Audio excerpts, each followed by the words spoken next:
Bien, hola, buenos días a todos. Bienvenidos a AGM Abogados, bienvenidos a este seminario web que hemos preparado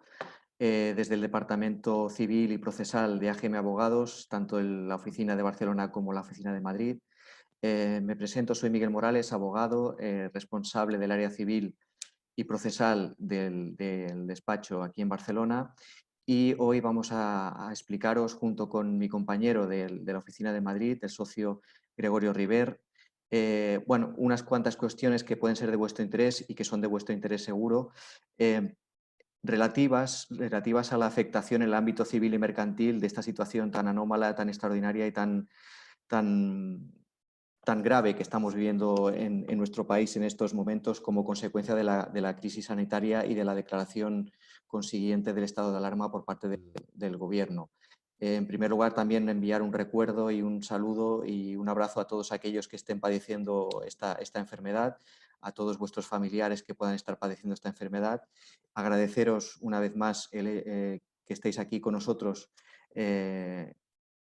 tratar estas cuestiones. Veréis que en el ámbito civil y en el ámbito mercantil no ha habido tantas novedades como seguramente hubiéramos deseado. Se ha incidido muchísimo, como es lógico también por otra parte, en el ámbito laboral,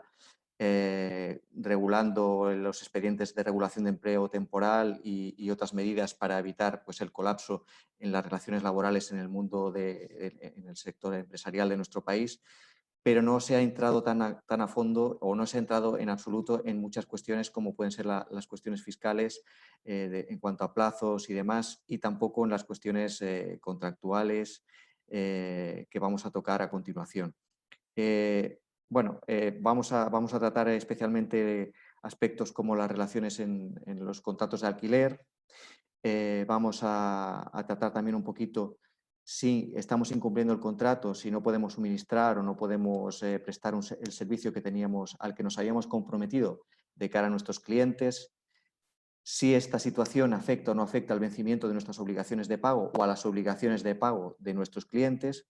Y para finalizar, os vamos a comentar, sin intentar no agobiaros mucho, porque este apartado es muy de plazos y muy al detalle, pero vamos a abordar algunas cuestiones societarias y concursales que sí que han sido reguladas por los reales decretos que han declarado estado de alarma, los que han establecido las medidas económicas subsiguientes y relativas a esta situación, y vamos a tratar también un poquito los efectos que está teniendo esta situación sobre los procedimientos judiciales. Y sin más preámbulos ya, y agradeciéndoos una vez más vuestra presencia y vuestra presencia aquí con nosotros en este webinar, doy paso a mi compañero Gregorio, que os explicará los primeros puntos que os acabo de comentar. Adelante, Goyo. Hola, buenos días. Gracias, Miquel. Bueno, hago mías las palabras de Miquel en cuanto a los saludos y a los recuerdos y bueno, a todas aquellas personas que tengáis familiares o amigos, personas allegadas afectadas por esta situación. Y bueno, como decía Miquel, sin más paso a hablaros de algunas de las cuestiones que yo creo que son las que más o que pueden interesarnos más y que más han podido, aunque no hay demasiadas medidas o medidas especialmente concretas o lo amplias que hubiésemos querido o hubiésemos deseado que fuesen, bueno, sí que hay algunas novedades o algunas cosas que son dignas de mención. Si queréis vamos a empezar por los alquileres. Y como bien decíamos en el índice, ¿podemos dejar de pagar unilateralmente el alquiler? Bueno, el nuevo Real Decreto 11/2020, promulgado por el Gobierno y que entra en vigor el 2 de abril de este año, sobre medidas de moratoria, condonación, prórrogas en cuanto a alquileres y arrendamientos, solamente establece nuevas medidas en el caso de arrendamientos de viviendas, que veremos posteriormente. Sin embargo, no establece ninguna nueva medida en el caso de arrendamientos de uso distinto de vivienda, de locales de negocio, por ejemplo. En ese caso, ¿qué puedo hacer? ¿Puedo dejar o no puedo dejar de pagar la renta? ¿Debo dejar o no debo dejar de pagar la renta? Bueno, lo que sí desaconsejamos completamente es dejar de pagar la renta de manera unilateral. Los contratos, como bien sabemos todos, tienen fuerza de ley entre las partes, así lo establece nuestro Código Civil, y tenemos que aquietarnos mientras no haya una modificación consensuada del mismo, una modificación de ese contrato entre las partes, debemos cumplir el mismo en los términos que han sido pactados. Por tanto, es evidente que no debemos o no podemos dejar de pagar la renta de manera unilateral. Por tanto, ¿qué es lo que aconsejamos desde aquí? Bueno, lo que aconsejamos desde aquí en primer lugar es bueno, pues que busquéis consejo de los profesionales para tomar la medida que tenga una incidencia que sea mejor primero para los intereses de la empresa y pueda tener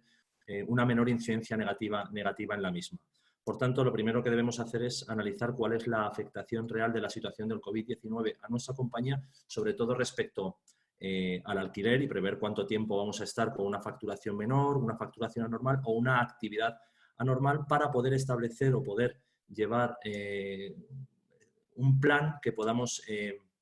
ofrecer a nuestro arrendador para que pueda ser primero beneficioso para nuestra parte, pero que tampoco sea un plan que no pueda cumplir el arrendador, que sea de imposible cumplimiento y por tanto nunca vayamos a llegar, no vayamos a poder llegar a un acuerdo. Por tanto, debemos negociar con el arrendador en primer lugar.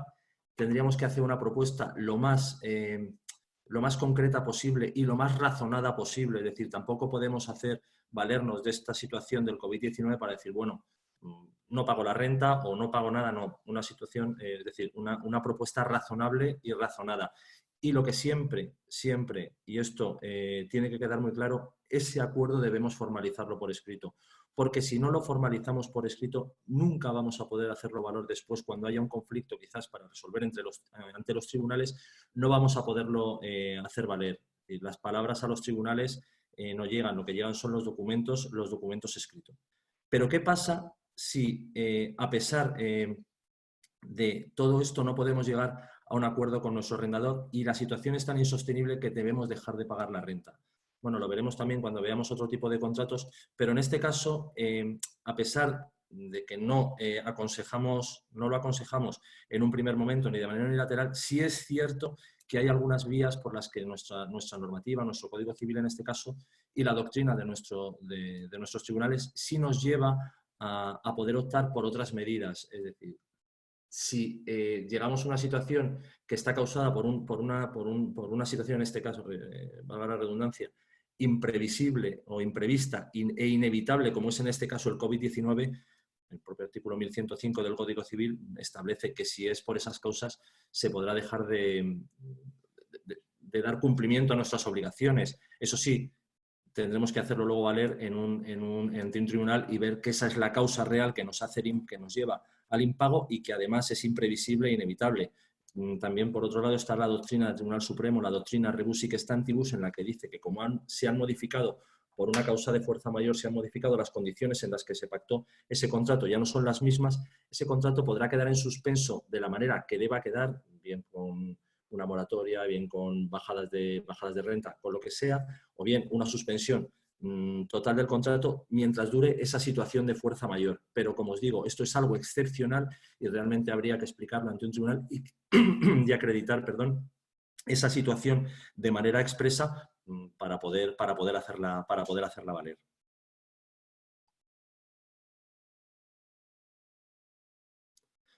En cuanto a arrendamientos de vivienda,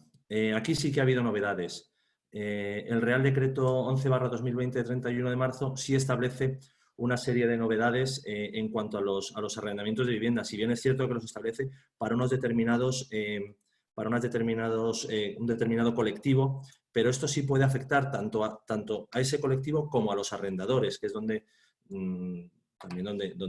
queremos incidir. Y estas medidas, que son medidas que básicamente se centran en la suspensión de desahucios, las prórrogas arrendaticias, moratorias, fraccionamiento de deudas y ayudas para el pago de estos arrendamientos como avales del Estado o un plan estatal de vivienda. Estas medidas, como digo, afectan por un lado a un colectivo que ahora veremos, pero por otro lado afecta también a los arrendadores, ya sean personas físicas, ya sean personas jurídicas.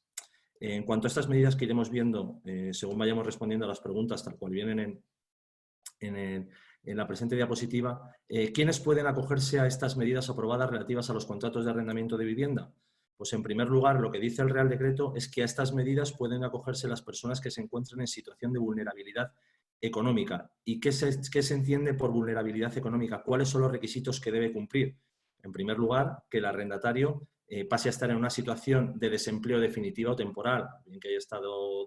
despedido, o bien que esté afectado por un ERTE, por un expediente de regulación temporal de empleo, o bien que haya visto reducida su jornada a causa del COVID-19 para cuidado bien de hijos menores, porque no tienen otras ayudas, para cuidado de enfermos, o en el caso de empresarios y profesionales que hayan sufrido una pérdida sustancial en sus ingresos. Esto debe quedar acreditado. En segundo lugar, que el conjunto de los ingresos de la unidad familiar no supere el triple del IPREM, del Indicador Público de Renta de Efectos Múltiples. Este índice está publicado y en este momento no recuerdo cuál es el importe. Y en tercer lugar, que la renta más los gastos de suministros básicos, luz, agua, gas, telecomunicaciones, si estamos obligados al pago de gastos de comunidad de propietarios, etcétera, sea superior al 35% del conjunto de rentas que reciben los miembros de una unidad familiar. ¿Vale? Sin embargo, a estos límites que hemos hablado anteriormente se establece una excepción por parte del Real Decreto, y es que esa persona o esas familias que están en situación de vulnerabilidad tengan bien en propiedad, bien en usufructo, otra vivienda en territorio nacional, siempre y cuando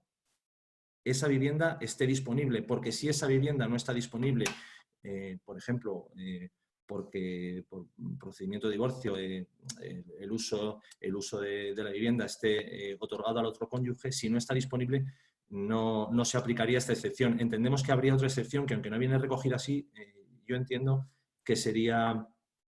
aplicable. En caso de que tengan otra vivienda, pero esa vivienda esté arrendada, entendemos que tampoco puede disponer de lo mismo, porque aunque tenga necesidad y pudiese resolver el contrato por una causa de necesidad, el tiempo que llevaría esa resolución de ese contrato y ese desahucio, más aún, cuando veamos luego que están suspendidos en este momento los desahucios y los lanzamientos, cuando quisiésemos recuperar esa vivienda ya habría pasado este periodo de excepcionalidad y no tendría ningún sentido la aplicación, por tanto, de esta excepción. En segundo lugar, ¿qué contratos de arrendamiento se pueden someter a la prórroga? Es decir, se establece por este nuevo Real Decreto una prórroga de 6 meses para unos determinados contratos. ¿Cuáles son? Aquellos contratos cuyo vencimiento, tanto del contrato como de cualquiera de sus prórrogas, ya sean ordinarias o extraordinarias, esté comprendido entre el día de la entrada en vigor del presente Real Decreto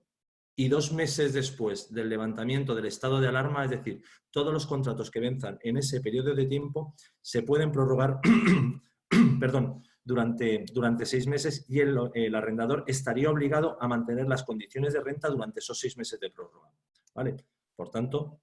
si se establece como una nueva medida que afecta tanto a los arrendatarios como a los arrendadores que deben pasar por la misma, un sometimiento a 6 meses de prórroga en los contratos, como digo, cuyo vencimiento esté comprendido en ese periodo de tiempo.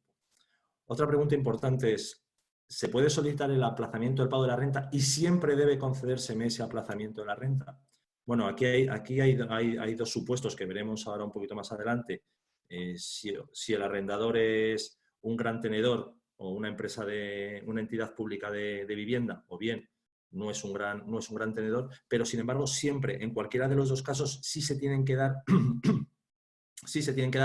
3 premisas comunes. Primero, que el arrendatario esté en situación de vulnerabilidad, como hemos visto anteriormente. Segundo, el arrendatario tiene que solicitar esa medida de aplazamiento en el pago de la renta o de rebaja de la misma, tiene que solicitarla en el plazo de 1 mes desde la entrada en vigor de esta norma. Recordemos que la entrada en vigor de esta norma es el día 2 de abril de 2020. Y además, el arrendador tiene la obligación de responder en el plazo de 7 días hábiles. Ahora vamos a ver los 2 supuestos a los que nos referíamos anteriormente, porque hay diferencias entre uno y otro. Si el arrendador posee más de 10 inmuebles, es decir, si es un gran tenedor o posee más de 10 inmuebles, a excepción de, no se tienen en cuenta ni plazas de garaje ni otros anexos, sino viviendas realmente, tiene más de 10 inmuebles o más de 1.500 metros cuadrados en inmuebles, o bien es una entidad pública de tenencia de bienes, el arrendador podrá optar o bien por reducir el 50% de la renta mientras dure el estado de alarma y con un máximo de 4 meses, o bien un aplazamiento del pago de la renta devengada durante el estado de alarma y hasta un máximo de 4 meses, y ese aplazamiento tendrá que ser abonado en sucesivas rentas, hasta un plazo en las rentas sucesivas, posteriores, durante al menos 3 años y sin intereses. Aquí se establece también un límite, es si el arrendatario accede a las ayudas estatales de avales o ayuda del plan estatal de vivienda que veremos posteriormente, si accede a esas ayudas y cobra una serie de cantidades, entonces quedarán sin efecto las medidas anteriores de reducción de la renta o de aplazamiento de la misma, y deberá abonar todas aquellas rentas que ha dejado de pagar o que ha prorrogado. Si el arrendador tiene menos de 10 inmuebles, aquí la verdad es que el Real Decreto yo creo que no lo deja excesivamente claro, porque bueno, lo que viene a decir es que cuando el arrendador tenga menos de 10 inmuebles, es decir, no sea uno de los grandes tenedores que hemos visto anteriormente, el arrendatario podrá solicitar el aplazamiento o fraccionamiento del pago de la renta. Claro, pero esto también lo podía hacer en el supuesto anterior. Entonces, ¿viene el arrendador obligado en este caso a aceptar eso? Entendemos que no, porque si viniese obligado lo habría dejado, el Real Decreto lo habría fijado en el apartado anterior. Por tanto, lo podrá solicitar, y en caso de que se deniegue, podrá acudir a las ayudas de financiación que establece el propio Real Decreto para los arrendatarios. ¿Cuáles son esas medidas de ayuda? Bueno, esas medidas de ayuda son avales con cobertura total y que deben, en primer lugar, avales con cobertura total que deben destinarse al pago de la renta del arrendamiento para uso de vivienda, que se darán con un máximo de 6 mensualidades de renta y habrán de ser devueltas en un plazo máximo de 10 años sin que se devenguen intereses ni gastos. Esa es la primera medida. Y la segunda medida es la concesión de ayudas al alquiler mediante adjudicación directa a personas físicas arrendatarias de vivienda habitual en situación de vulnerabilidad como consecuencia del COVID-19, para que puedan hacer frente, pues, cuando tienen dificultades transitorias para el pago de total o parcial del alquiler. Estas ayudas son ayudas directas en dinero, y su cuantía será de hasta 900 euros al mes y de hasta el 100% de la renta arrendaticia, o bien hasta el 100% del préstamo que se haya suscrito para los arrendatarios, para la satisfacción del pago de la renta de la vivienda habitual. Por último, ¿qué medidas se pueden adoptar respecto de los procedimientos de desahucio en curso antes del estado de alarma? Bueno, como sabemos, el estado de alarma, una de las consecuencias que ha tenido el estado de alarma es la suspensión de todos los procedimientos judiciales, salvo aquellos procedimientos que sean urgentes y que son procedimientos muy excepcionales, como pueden ser en temas penales con causas compreso, como pueden ser temas de incapacitación urgentes. El resto de procedimientos han quedado suspendidos. Por tanto, aunque quede suspendido, aunque este Real Decreto fije unos criterios de suspensión de los desahucios y lanzamientos, ya directamente la suspensión de la actividad de los juzgados lo ha conllevado. Pero vamos a entrar en lo que dice el Real Decreto, porque sería un más a más de la propia suspensión de los tribunales. Porque lo que establece es durante qué periodo se aplicará la suspensión de procedimientos de este desahucio, y la suspensión será por el tiempo estrictamente necesario, atendiendo al informe de los servicios sociales, pero con un plazo máximo de 6 meses desde la entrada en vigor de este Real Decreto, es decir, hasta el 30 de septiembre de 2020. Es decir, no se podrá desahuciar ni lanzar a estas personas durante este periodo de tiempo, una vez los tribunales vuelvan a su actividad normal. En cuanto a las excepciones a este plazo de suspensión, hay excepciones en el caso de que, en el supuesto de que el arrendador acredite que el juzgado acredite ante el juzgado que también se encuentra en una situación de vulnerabilidad sobrevenida por el COVID-19. Tanto arrendatario como arrendador están en situación de vulnerabilidad, por tanto, se podría levantar esta suspensión, pero siempre tiene que estar teniendo en cuenta lo que diga también si se pueden adoptar o no otras medidas de protección social, tanto para uno como para otro. Pero esto será una decisión que tienen que llevar a cabo los tribunales.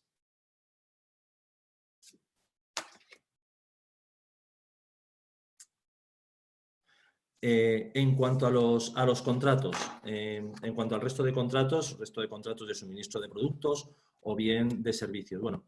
en la generalidad, el nuevo Real Decreto 11/2020 no establece sobre este tipo de relaciones contractuales privadas, no establece ninguna medida para los prestadores de servicio. Luego veremos, pero que para los consumidores y usuarios sí establece una serie de medidas que afectarán, evidentemente, afectan a los prestadores del servicio o a los suministradores de producto, pero en cuanto a lo que pueden, a medidas que pueden tomar, como decimos, los prestadores del servicio o los suministradores, este Real Decreto no establece ninguna medida. Por tanto, volvemos a lo que hablábamos en el cumplimiento de los contratos de arrendamiento. ¿Puedo dejar de cumplir con mi obligación unilateralmente? No puedo dejar de cumplir con mi obligación unilateralmente. Si bien es cierto, como decíamos antes, si tengo una imposibilidad de esa prestación, nos encontraremos ante un supuesto del artículo 1105 del Código Civil, es decir, que hay una causa de fuerza mayor, una causa imprevista y una causa inevitable por mi parte y, por tanto, no podré prestar ese servicio. ¿Y eso qué me llevará? Me llevará a la resolución, nos podrá llevar a una causa de resolución contractual. Y, por tanto, esta causa de resolución contractual, si, como decimos, viene amparada en el artículo 1105 del Código Civil, es decir, por una causa imprevisible e inevitable, no nos obligará a indemnizar a la otra parte por daños y perjuicios. Si bien es cierto que podremos resolver contractualmente y tendremos que devolver aquellas cantidades que hemos recibido, lo veremos posteriormente, tendremos que volver a poner al consumidor, a la otra parte, en su derecho, pero no tendremos la obligación de indemnizar por daños y perjuicios. Pero es cierto, y es muy importante, tenemos que acreditar que esa imposibilidad del cumplimiento del contrato viene amparada por esta situación del COVID-19, que es imprevisible e inevitable, y la ampararemos, como decimos, en el artículo 1105 del Código Civil, o bien, como decíamos antes, en doctrina de nuestros tribunales, del Tribunal Supremo, doctrina rebus sic stantibus, es decir, han cambiado las condiciones en las que se firma ese contrato y podremos dejar en suspenso este contrato hasta que las condiciones vuelvan a ser las mismas que eran en el momento de la firma y podamos dar cumplimiento a las mismas. Y siempre, como decimos, sin tener que indemnizar a la otra parte ni por los daños y perjuicios ocasionados por esta situación. Los posibles escenarios que puedo encontrarme, bueno, como decimos antes de esto, nunca tomemos la decisión unilateral de hacerlo sin intentar llegar antes a un acuerdo con la otra parte y sin recibir consejo especializado. ¿Qué posibles escenarios podría encontrarme? Que el cliente esté de acuerdo en recibir el producto o servicio con posterioridad, no hay ningún problema, se deja en suspenso, llegamos a un acuerdo como siempre por escrito, se deja en suspenso, lo recibe con posterioridad, aunque ya haya abonado o se abone con posterioridad. Que el cliente ya no quiera ese producto o servicio, en ese caso tendremos que resolver el contrato con devolución de las cantidades abonadas y, como decimos siempre, sin abono ni de intereses si nos acogemos a la vía artículo 1105. Que el cliente nos demande. Si el cliente nos demanda, tendremos que llevar nuestra defensa, como decimos, vía artículo 1105 por causa imprevisible o inevitable, o llevarla por la doctrina de la rebus sic stantibus a la que antes nos hemos referido. O que el cliente se avenga a firmar un acuerdo de transacción con nosotros. Bueno, eso sería lo deseable sería eso, y por varios motivos. Porque ello nos hace conservar la buena relación que hemos mantenido hasta ahora con nuestro cliente, porque conservamos el pedido, conservamos una venta y conservamos facturación y, por tanto, ello que es la base fundamental de nuestro negocio, y porque además mantenemos ese cliente, un cliente que probablemente sea un cliente de mucho tiempo, o bueno, o tampoco, puede que no, pero ya sabemos todos que encontrar un cliente es muy, muy difícil y mantenerlo también. Por tanto, una vez se pierde, es muy difícil además recuperarlo. Y, por último, volvemos a incidir en lo que incidíamos antes porque nos parece fundamental. El acuerdo que se alcance se debe plasmar por escrito, aunque sea en un pequeño anexo al contrato, sean 2 correos electrónicos, sea un burofax que en otra parte recepciona y da su ok, algo que quede plasmado por escrito y que podamos hacer ante los tribunales. ¿Por qué? Pues porque aquí las palabras nunca traspasan las puertas de los juzgados y, sin embargo, los documentos sí. El Real Decreto 11/2020 hay medidas que, como decíamos antes, no afectan a los prestadores, pero sí afectan no pueden decidir los prestadores, pero sí les afectan a los mismos porque son medidas que favorecen a los consumidores, empresas y autónomas en materia de cumplimiento contractual. Es decir, le dan un derecho de resolución de determinados contratos sin penalización por parte de los consumidores y usuarios. Hay una posibilidad de flexibilización de los contratos de suministros, en este caso de electricidad, gas para autónomos y empresas, para personas físicas. Hay una flexibilidad, y hay una posibilidad de suspensión de las facturas de electricidad, gas natural y productos, en este caso, derivados del petróleo, gasolina, gasóleos de consumo, etc. En este caso, tenemos que distinguir, en primer lugar, los contratos de compraventa de bienes o adquisiciones de servicios de tracto único. En caso de imposibilidad de cumplimiento durante la vigencia del estado de alarma, la nueva norma regula el derecho del consumidor a la resolución del contrato en el plazo de 14 días, si bien confiere a dicha resolución un carácter supletorio sobre cualquier solución consensuada de buena fe entre las partes, que tiene que ser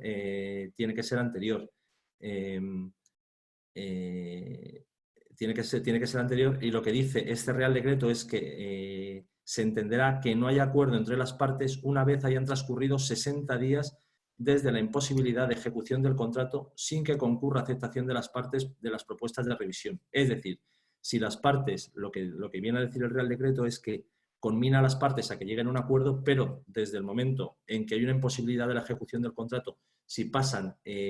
60 días, se puede resolver ese contrato.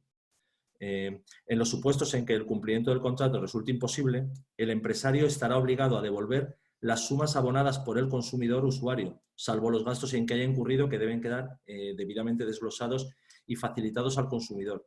Y debe devolverse las sumas abonadas en la misma forma en que se recibió ese pago, en un plazo máximo desde 14 días, salvo, como decimos, haya un pacto en contrario, un pacto diferente entre las partes.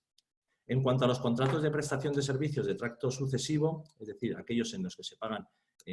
en cuotas, la empresa prestadora del servicio no puede presentar al cobro nuevas mensualidades hasta que el servicio pueda prestarse con normalidad. El contrato no se resuelve, salvo que sea por voluntad de las partes, y se reanudará cuando cese la imposibilidad de la prestación del servicio.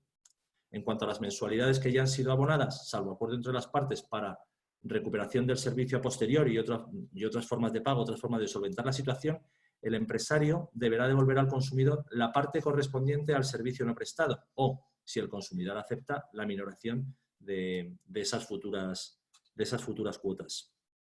Luego, en cuanto a contratos de viaje combinado, también hay una serie de modificaciones. Bueno, tampoco vamos a entrar en el fondo a la misma. Es verdad que ya había la propia Ley de Consumidores y Usuarios ya establecía que cuando había una imposibilidad en el cumplimiento por causas de fuerza mayor de este tipo de servicios, había que reembolsar al cliente todos los gastos en los que hubiera incurrido. Ahora lo que establece son una serie de medidas como unos bonos por viajes diferentes de los mismos importes que se pueden entregar al consumidor, y que esos bonos, si no se consumen en el plazo de un año, el consumidor lo que podrá es solicitar el reembolso del mismo, con lo cual aquí, ¿qué es lo que están haciendo? Pues están dando una moratoria del cumplimiento a las compañías durante un año. Bueno, pues pueden o bien luego prestar ese servicio con otro viaje diferente, o si no, tendrán que devolver el dinero, pero con una moratoria de un año.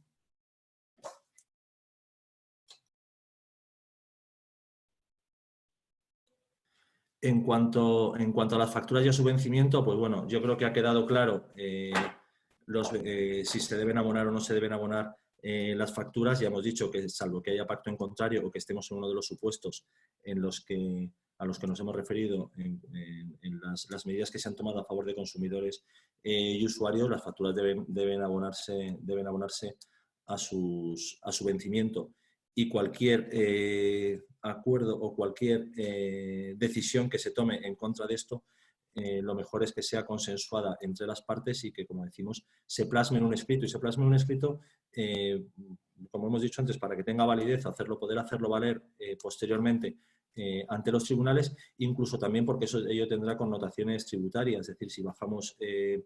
los pagos en las facturaciones, lo reducimos, también tendrá, por ejemplo, una reducción en el IVA y la agencia tributaria nos podría preguntar por qué esa reducción en el IVA y siempre lo tengamos plasmado en un escrito firmado entre las partes podremos acreditar el porqué de esa reducción. Hay una serie de facturas, como hemos dicho antes, en la anterior diapositiva hablábamos de suspensión de facturas de electricidad, gas natural y productos derivados del petróleo. En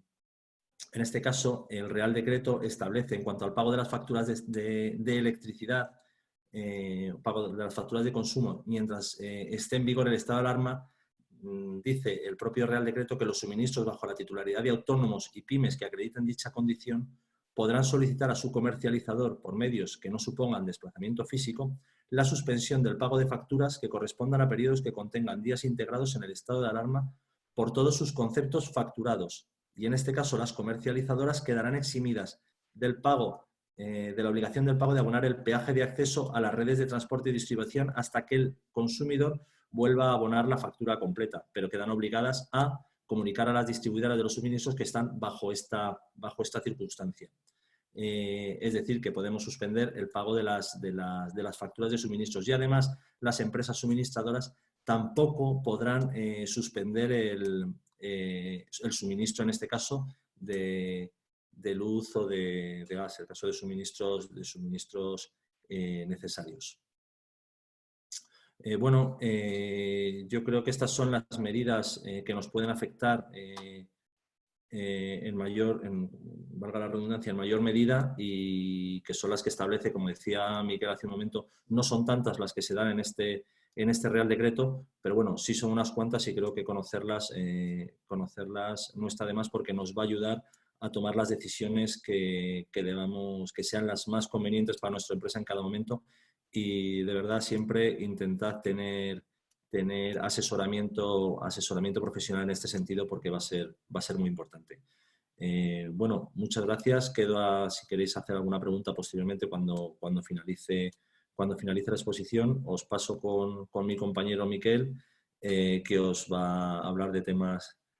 complejos societarios. Miquel, te paso. Muchísimas gracias. Saludos a todos. Muchas gracias, Goyo, por la introducción. Muchas gracias por tu explicación. Voy a intentar compartir la pantalla relativa al punto cuarto.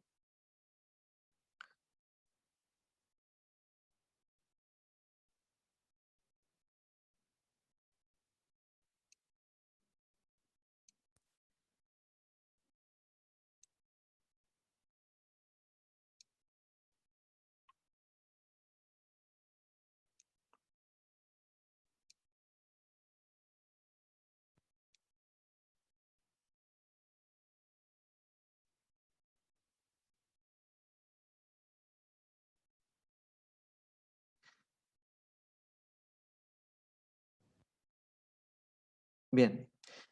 os voy a explicar un poquito algunas cuestiones en materia mercantil que se han establecido con carácter transitorio, evidentemente, con relación y con ocasión de esta situación de declaración de estado de alarma derivada del COVID-19. No son demasiadas, son un poco farragosas porque afectan a la mecánica de los órganos de gobierno o de las juntas generales de las sociedades y a los plazos en los que esto se debe mover para la aprobación de las cuentas o para la obtención del informe de auditoría, si es que la sociedad somete sus cuentas a auditoría, ya sea obligatoria,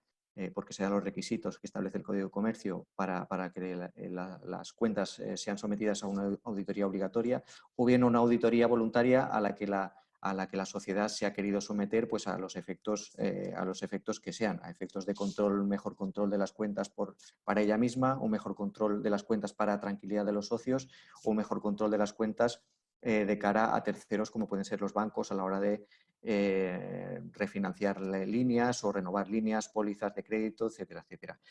En cuanto a lo que son las reuniones de los órganos del gobierno, aquí hemos referido en la presentación, nos referimos a reuniones y acuerdos de los órganos de gobierno de las sociedades. Aquí debo indicaros que también afecta o que también se pueden acoger a estas modificaciones transitorias no solo las sociedades mercantiles, sino también las sociedades civiles, las comunidades de bienes y las sociedades cooperativas, las asociaciones, etcétera. Porque evidentemente lo que pretenden estas normas son pues, el evitar que tengamos que desplazarnos y que reunirnos con una multitud de personas, con lo cual estaríamos pues, incurriendo o cayendo en el peligro de contagio o de una mayor expansión de este virus que tenemos aquí en nuestro país, pues, azotándonos de una manera pues, muy dura. Estos órganos de gobierno de las sociedades, como puede ser un consejo de administración, por ejemplo, y aunque los estatutos no lo prevean, si estamos fuera del estado de alarma, en una situación normal, y no prevén los estatutos la reunión por videoconferencia, cualquiera de los miembros del Consejo puede impugnarla. Pero en estos casos, en estas circunstancias excepcionales y mientras dure el estado de alarma, los órganos de gobierno de las sociedades, como puede ser un consejo de administración, se puede reunir por videoconferencia y con la última modificación operada con el Real Decreto Ley del día 31 de marzo, publicado el 1 de abril, también se pueden realizar conferencias telefónicas múltiples. Es decir, podremos vernos o podemos no vernos, la cuestión es que nos podemos reunir en la distancia para adoptar las decisiones de nuestra sociedad que consideremos oportunas que se tenga que adoptar pues para mantenimiento de la actividad ordinaria o para tratar estas situaciones, digamos, extraordinarias que se pueden estar produciendo en el día a día de las empresas y que se están produciendo en el día a día de las empresas con ocasión de esta situación de estado de alarma. También es otro punto que se ha tenido en cuenta por parte del Gobierno, es el hecho de que se puedan adoptar decisiones por estos órganos mediante votación por escrito y sin necesidad de sesión. Es decir, no hace falta que nos reunamos. Si lo decide el presidente o dos miembros del órgano del Consejo de Administración que tenemos que adoptar alguna serie de medidas, lo podemos hacer pues, sin necesidad de reunirnos, sin necesidad de videoconferencia y sin necesidad de conferencia telefónica múltiple. Bastará que así lo decida el presidente y lo soliciten dos miembros del órgano del Consejo de Administración, por ejemplo, y se pongan de acuerdo pues, vía correo electrónico. Podemos hablar de WhatsApp, pues también podemos hablar de WhatsApp, por ejemplo, de cualquier medio de comunicación telemático o de los que tenemos ahora mismo a nuestra disposición vía smartphone, iPhone, ordenador, etcétera, etcétera.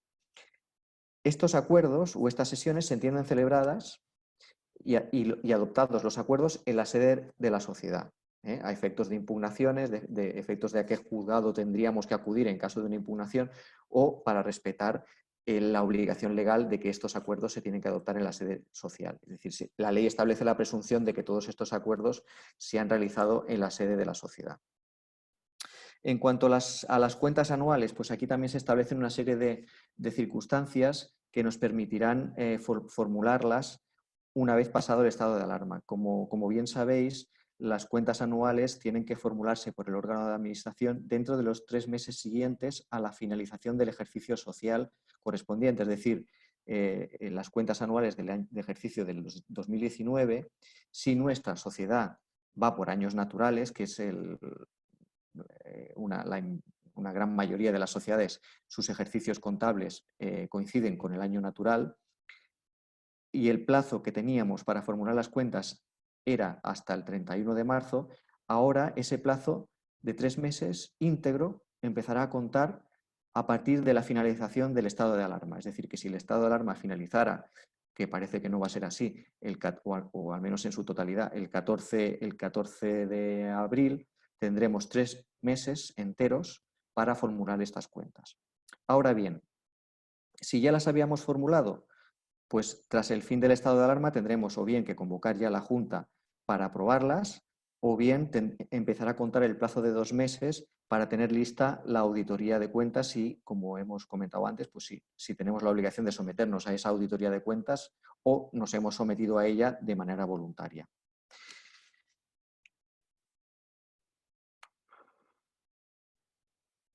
Bien, si la Junta ya había sido convocada por el administrador,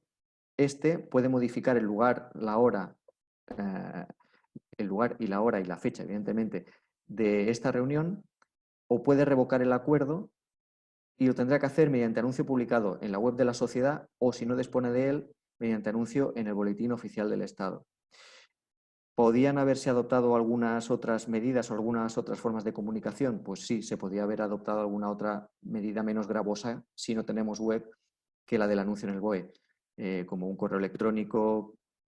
con acuse de recibo o un burofax o algún otro medio de comunicación. Pero bueno, el gobierno aquí ha sido muy garantista y establece que la única alternativa a la web de la sociedad es el anuncio en el BOE. Si ha revocado, no, si no la ha modificado, sino que revoca, es decir, cancelamos, suspendemos, no va a haber reunión por esta situación, el órgano de administración deberá volver a convocar esa junta en el plazo de un mes, dentro del mes siguiente a la finalización del estado de alarma. Es decir, que si acabara el 14 de abril tendremos que convocar esa junta dentro del mes siguiente y nos iríamos al 14 de mayo.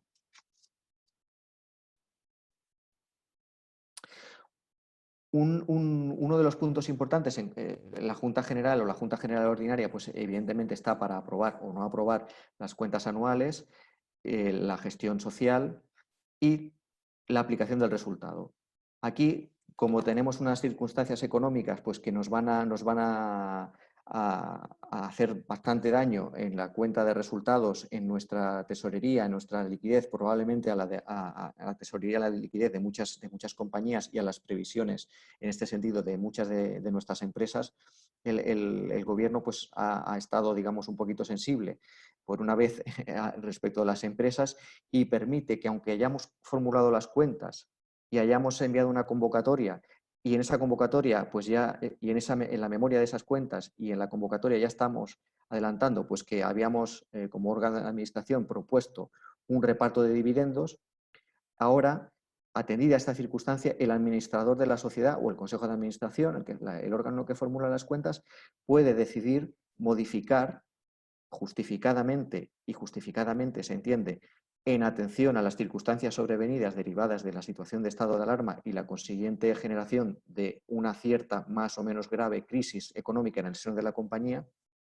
puede decidir modificar la propuesta de aplicación de resultado que tenía decidida inicialmente, antes de conocer esta situación. Por lo tanto, si había pensado repartir la totalidad del dividendo o un 50% o un 35%, pues ahora podrá modificar esa propuesta, modificar justificadamente esa propuesta y decir que para los dividendos del año 2019 no se van a repartir porque así dotamos a la sociedad de un mayor pulmón, de unos mejores fondos propios para afrontar esta situación de crisis inesperada, súbita y tan dramática en muchos casos que muchas empresas, muchos de nuestros clientes y muchos de vosotros, pues quizá lamentablemente vayáis a sufrir y vayamos a sufrir todos. Si las cuentas están auditadas, tanto voluntaria como obligatoriamente, además de ese informe o esa justificación que tiene que dar el administrador, tenemos que tener también la justificación o obtener un informe del auditor de cuentas diciendo que si la propuesta de aplicación de resultado que ahora pretendemos, no la que pretendíamos inicialmente, se hubiera formulado en su momento y él ya había formulado su opinión respecto de aquellas cuentas, si habría o no habría modificado su opinión. Si el auditor de cuentas nos dice que con esa propuesta nueva de aplicación del resultado su opinión hubiera sido la misma, podemos tirar para adelante con esa modificación justificada del cambio de destino de los dividendos obtenidos en el ejercicio pasado. Estas son básicamente los cambios o las modificaciones transitorias adoptadas por el Gobierno con relación a las sociedades, a la elaboración de sus cuentas y a la aprobación de sus cuentas. Luego también os voy a comentar muy brevemente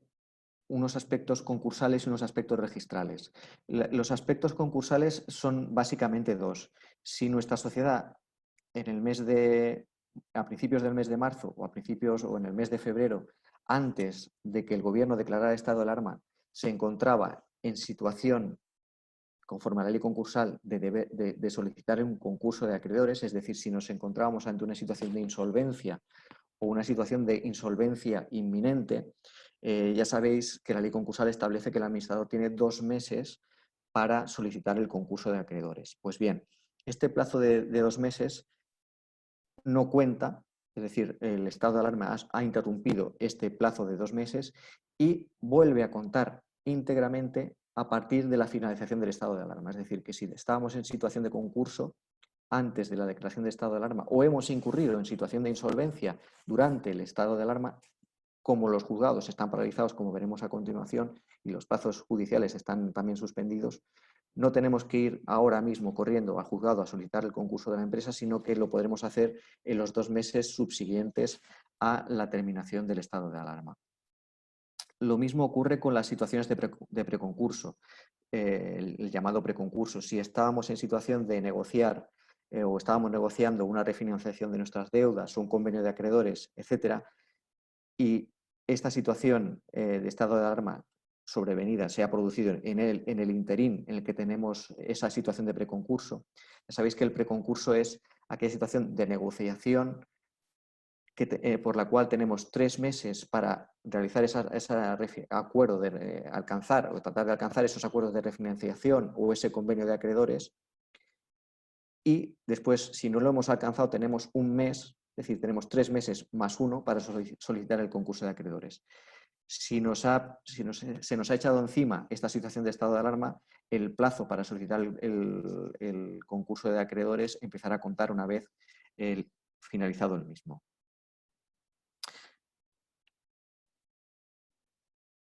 En cuanto a la situación de los registros, tanto el registro de la propiedad como el registro mercantil, si tenemos presentadas escrituras, por ejemplo, de renovación de cargos o de compraventa, tenemos algún tipo de escritura que tenemos que subsanar, algún defecto que tengamos que subsanar, todos los plazos de esas escrituras de subsanación o el plazo en el cual el registro nos guarda la prioridad registral, que es de 60 días, una vez entrada la escritura en el registro, todos estos plazos han quedado en suspenso. Por lo tanto, podemos estar tranquilos, no tenemos que ir corriendo al notario, porque el notario también se ocupará ahora mismo solo de cuestiones urgentes y digamos, más graves o más urgentes y prioritarias. Podremos el plazo para subsanar estos defectos que tengamos o el plazo para presentar las escrituras que correspondan empezará a contar de nuevo una vez levantado el estado de alarma. Es decir, que tenemos que tener esa tranquilidad de que los plazos en los registros también han quedado suspendidos.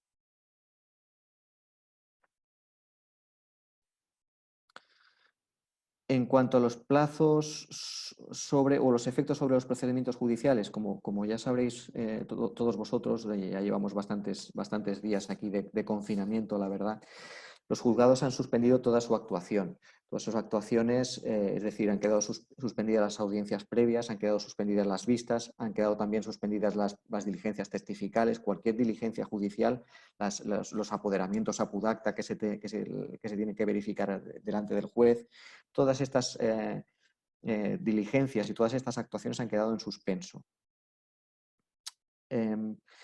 Por lo tanto, también tenemos que tener en cuenta que si hemos recibido una demanda y teníamos 20 días para contestar y nos habían transcurrido 10 días hasta la declaración del estado de alarma, cuando esta situación de estado de alarma se levante, nos quedarán los restantes 10 días para contestar a esa demanda. Es decir, que nosotros, digamos, como abogados tenemos la tranquilidad de que no nos vencen los plazos, los clientes también tienen la tranquilidad de que nada va a perjudicar a su derecho de defensa porque todo ha quedado suspendido, aunque no podamos los abogados ni los procuradores acudir al juzgado, y que el plazo que nos quedaba nos seguirá quedando una vez se haya levantado la situación del estado de alarma. En cuanto a los plazos de prescripción, por ejemplo, si tenemos una factura y no hemos reclamado todavía y ha pasado 1 año o han pasado 2 años, pues bueno, este plazo también ha quedado interrumpido durante todo el periodo que tengamos de suspensión por el estado de alarma, es decir, también ha quedado suspendido durante todo el periodo que dure esta situación de estado de alarma y no volverá a reanudarse, sino volverá a contar en el punto en el que estaba una vez levantada la situación de estado de alarma. Esto es un poquito, son los puntos que os queríamos comentar para vuestra información, para vuestra tranquilidad con relación a los efectos en los procedimientos judiciales. Esta mañana he leído que el Consejo General del Poder Judicial, digamos, al hilo de estos rumores o estos comentarios que se vienen produciendo en los últimos 48 o 72 horas, del gradual levantamiento de las medidas adoptadas con ocasión del estado de alarma, pues adelantándose un poco a esto y preveyendo que a lo mejor este gradual levantamiento de la situación de estado de alarma puede afectar a esto que os acabo de comentar de las actuaciones judiciales, el Consejo General de la Abogacía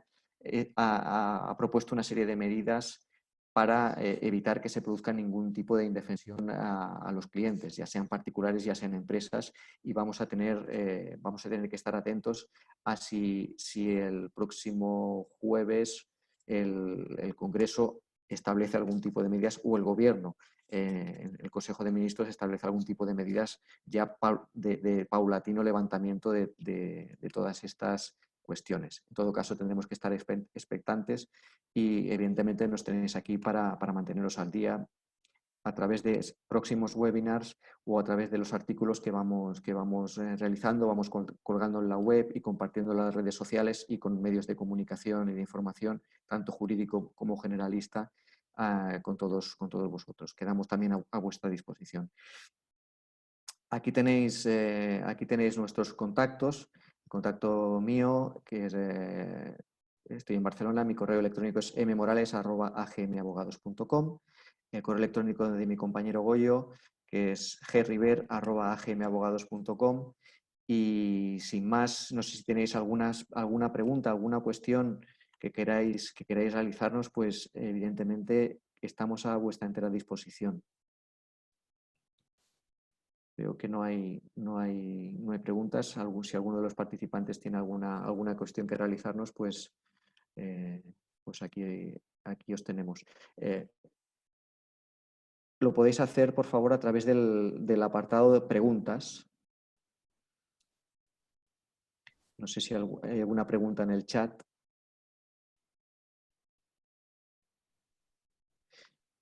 Sí, hay alguna pregunta en el chat. Veo que me parece que es el señor Manuel, que nos dice si un pedido ordinario se considera un contrato. Evidentemente, cuando alguien nos hace un pedido de algún producto o de alguno de los servicios que nosotros ofrecemos y nosotros estamos de acuerdo y nos hemos puesto de acuerdo en el precio y en la prestación de ese servicio, le hemos dicho ok, evidentemente tenemos un contrato. Para tener un contrato no hace falta tener un documento escrito, sino que basta con la conjunción de la oferta y la demanda verbal. Por lo tanto, sí, estamos en un contrato. Y por lo tanto, si este contrato se ha visto afectado en su cumplimiento por alguna por la situación de estado de alarma, tal y como ha comentado Gregorio, pues evidentemente podemos o debemos establecer cuándo vamos a poder cumplir con esto o llegar a algún tipo de acuerdo con el cliente. Y en ese caso, aunque el contrato sea verbal, como comentaba Gregorio anteriormente, es importante que ese acuerdo se plasme por escrito para evitar luego que en el juzgado podamos tener algún tipo de problema.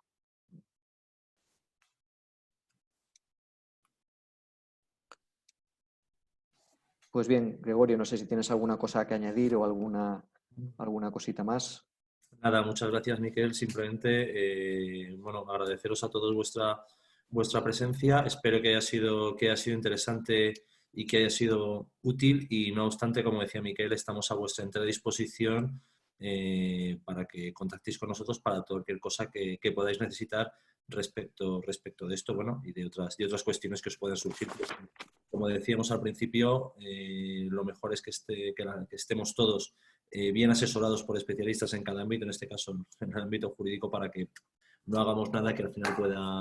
pueda ser perjudicial a los intereses de propios o de nuestras compañías.